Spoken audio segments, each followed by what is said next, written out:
right, we're back. Welcome back to the show. By the way, find us on Facebook, facebook.com/Fifth Street Sports Talk. Tal Smith comments about our discussion about Qatar and FIFA and the amount of disruption the 2022 World Cup's going to cause to most of the big league schedules. Tal Smith says, money talks. Football associations need to make a stand. England should boycott, but they won't. And never a truer word has been spoken. They will not, because the great money-spinning machine will continue to spin.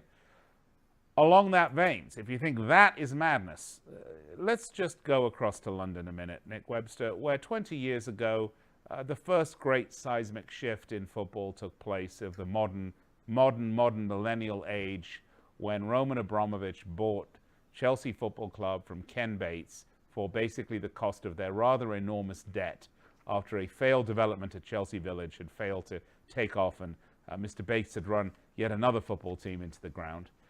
So Roman Abramovich, the Russian oligarch and billionaire, takes over, pours all sorts of money into the club, brings in Jose Mourinho, goes from a horrible, lackluster, failing club. Mind you, did it the year before Mourinho came in, but to be fair, but changed them into a global brand. Nick Webster, that global brand is now on the sale block once again, and what has been a source of media interest over the last 15, 16 years or so is now, in my mind, becoming a little bit of a joke with the situation going on with the manager. Antonio Conte, the manager of Chelsea, who's brought them in a couple of years a Premier League title and an FA Cup title, was unceremoniously fired about 10 days ago because he wouldn't resign, because if he resigned, he would forego his money that was owed to him in his contract. It was a stare-down match between him and Abramovich and Bruce Buck. Was finally fired, and Maurizio Sarri, the former Napoli manager, comes in. And look who I've got here, Nick, with me. Yes, an escaped tiger. Sigmund and Freud, aren't they just down the road from you? Yes, that's correct. Anyway, Sarri comes in from Napoli to take over from Conte. Sarri, by the way, an exciting manager, possibly hasn't won a bloody thing in his career, in fairness. But to make it even worse, Nick, the Premier League season starts on August the 10th. That's when the transfer window closes. This man has no time at all. To make matters even worse, and I'm just laying the table for you, Nick, I'm going to let you run with this. To make matters even worse, the primary reason that Conte was fired was because the big names in the club, most notably Eden Hazard, didn't want to play for him anymore. Well, guess what happened at the end of the World Cup? Courtois and Hazard stood up and said, we don't want to play anymore at Chelsea. We're gone. What a mess, Nick Webster. If you're a betting man, don't bet on Chelsea this year. Yes, it would be a foolish wager. Look, the revolving casserole of coaches that has gone through Stamford Bridge over the last, in the Abramovich era really has been a sight to behold. And it seems that Abramovich has zero patience whether you win or whether you lose. And he seems to have this ideal of how he wants to think that Chelsea play. And yet he keeps on hiring coaches that can not possibly develop a side in the mold of, let's say Chelsea's greatest rivals at the moment, Liverpool or Tottenham. This high pressure, this exciting, full heavy metal football. Now, unless Chelsea can get some stability, which they're never going to have with Abramovich as the owner, I really don't think this club is capable of getting back onto a sound footing again, because without the Abramovich money, they're not going to be able to attract the big superstars to come to Stamford Bridge. The stadium plans have been put on hold. The youth team, which has developed some great talent, most notably Loftus-Cheek, keeps on farming the best players out to different clubs because there's no room on the roster because all of the high-priced superstars are there. And now, as you mentioned, that perhaps two best players in Courtois and Hazard have decided, they want out. So I don't know how Sarri, who you've rightly pointed out, is going to come in there and turn some things around. Now, from what I've read about this guy, there's a lot of big name coaches who really respect him and think that he has a footballing brain that is a little bit on another level. In fact, Pep Guardiola says he's a little bit of a disciple of Sarri. So it will be interesting to see if he can turn it around. But like you just mentioned, he's just signed on. The season starts in 3 weeks. That is not enough time to teach the players a brand new way to play. That is a process that will take a year, possibly 2 years. And at Stamford Bridge, you don't have that much time available before you get the hook. It's not even that you got 3 weeks to teach these players a new way to play. You've now got 3 weeks to actually try to buy some players that might be preferred for your system, or players that you want to have. If you remember when Jurgen Klopp came in, he had that same problem. I mean, his first season, he had players that were not his, that he hadn't stamped his mark on them. Now, it was certainly a testament to his management style that he was able to do as fine of a job as he did in his first season. But it's hard to do. I mean, just looking at who Chelsea have brought in, Nick, they've spent £51 million so far. Now, these signings are Conte's. These are not Sarri's signings. They brought in Jorginho from Napoli for 45 million. They brought in Kennedy from Newcastle for 9 million. And he's gone out on loan. The only player they've actually brought in that's going to be playing on the squad is Jorginho. And as far as players going out, so far, nothing that we can see of any meaning, except that we understand that Courtois and Hazard have both said they're not returning. So it's going to be trouble. And Nick, the rumor is hot and heavy, and I'm hearing it. I've literally had 6 or 7 different, quote, insider tips, meaning coming from people that I know that are close to that circle that don't want to be named, that are telling me that Chelsea's on the block. Abramovich's failure to get a visa in the UK pissed him off so much after all the money that he's invested in Chelsea, in that area of London, in the real estate itself, in the club, in growing football. He just feels it's a complete slap in the face. He's decided to get out of England, and that means get out of Chelsea Football Club. They are on the block. They are up for sale. There is a very interested buyer. I'm hearing possibly Asian, but I don't know anything more than that. That is all I know at this point.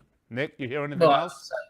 No, I would say that a Chinese Asian buyer is the only logical explanation. I can't see an American plunking down close to a billion pounds for Chelsea, because obviously that's probably what they're worth. Look, when I look at the squad, and I'm looking at it right now, I mean it's still a very decent team, Nick. But as you mentioned, having the coaching ability to get players to buy into your system in the space of 3 weeks is very, very difficult. I just can't see it happening for the Blues this year, and I would not be surprised to see them fall even further down the table than 5th place of last season. Yeah, and of course, no Champions League football this year for Chelsea. I mean, that's another thing. So it is. I mean, the last 18 years, the staple clubs at the top, Arsenal and Chelsea, are both going through their cycle of renewal. Nick, this goes back to what we're talking about, the World Cup. Things go in cycles. This is further trauma for people that are new to the sport in the last 15, 16 years. It started with Sir Alex Ferguson retiring and the always reliable winning machine of Manchester United going into freefall and just becoming like every other team out there. Maybe one good season, maybe one not so good season. And then it's, of course, you know, it's now happened to Arsenal. Now it's happening to Chelsea. We saw it on the international stage. It's happening. We talked about this. Germany and Argentina and Brazil and Spain and tiki-taka. And quite honestly, are you ready for this, guys? do not be surprised to see this continue at Barcelona. They've got issues of their own that they have to deal with. Madrid, obviously, as well, with Ronaldo leaving and everything else. You're going to see these changes in football, but man, this is a microcosm of the problems in world football.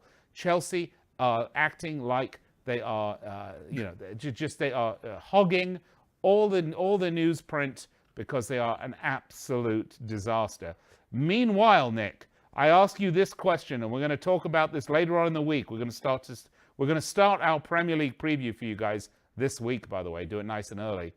If I told you that West Ham to date had spent £85 million in the transfer market net, would you have believed me?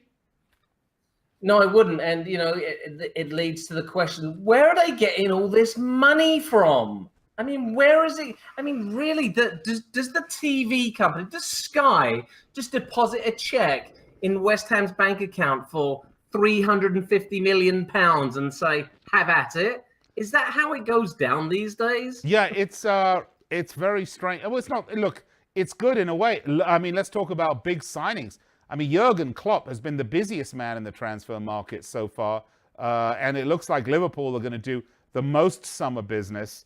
I mean, the net amount of Liverpool signings have been £112 million. They bought in Naby Keita from Leipzig for 58 million, Fabinho from Monaco for 40 million. Most recently, Xherdan Shaqiri from Stoke for a little under 17 million. They were right about to sign Fekir, but he had a torn ACL that hadn't healed properly that they weren't fully convinced of. Nick, the transfer market, it is the silly season. It's going to continue to be hot and heavy until it closes on the 10th of August. Yes, I mean, obviously the Neymar deal has completely sent the transfer window business completely to another level that we didn't think was possible. So, now £50 million, $50 million kind of gets you a good player. Yeah, he's all right. He's not bad. Or Nick, like you and I, an average broadcaster. That's right, an average, yeah. Listen, the Premier League is awash with cash. The new deal has been done again. I don't think actually they made quite as much money as last time from the English broadcasters, but once you factor in the foreign rights, I mean, it's bananas again. It's something in the region of £7 billion. And I guess when you divide that, 20 ways or 23, 26 ways, depending on the parent, it's a lot of money that allows clubs to go out and buy the best players in the world, and they're not shy about doing it anymore. And that's the crazy thing, back in the old days, the clubs were quite, a bit stingy really, but now every club has to spend huge money. I mean, West Ham are not a top level club. They're not an elite club. And you just mentioned they've spent 100 million already, and yet 85. 85. I mean, they should have spent that on the bloody stadium, trying to make it a bit more fan friendly. All right, absolutely. Listen, folks, we're going to follow the transfer market all the way. We're going to start our Premier League previews this week and next week. So just stay with us here on Fifth Street Soccer. We've got so much more before we even get to the start of the big European seasons. Of course, we will be covering them very closely. I hope you'll stay with us. We're with you Monday through Friday, 1 p.m. Pacific time, and then again 6 p.m. That's 4 and 9. We've got to step aside, take a break. I'll be right back to wrap it up.